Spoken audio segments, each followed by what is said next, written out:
महादेव हर। ओम नमः शिवाय। अघोरेभ्यो थघोरेभ्य घोर घोर तरेभ्य सर्वेभ्यो सर्व सर्वेभ्यो नमस्ते अस्तु रुद्र रूपेभ्य।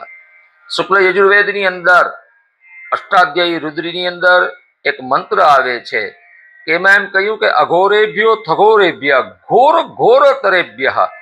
તમે અઘોરમાં અઘોર એટલે કે મોટામાં મોટા પાપ કર્યા હોય, તમે કોઈ કર્મ પીડાથી પીડાતા હો, તમારો કોઈ કર્મ દોષ હોય, અનેક વિધિ વિધાન પૂજા પાઠ કરવા છતાં પણ જો દૂર ન થતા હોય તો એવા દક્ષિણ મુખ તરફ જે શિવજીનું મંદિર હોય એની પૂજા કરો।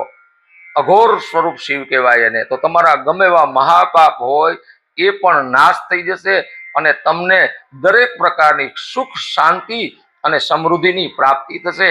તો આવો આ શ્રાવણ માસની અંદર આપણે દક્ષિણામૂર્તિ ભગવાન શિવજીને શોધીએ અને એની પૂજા કરીએ।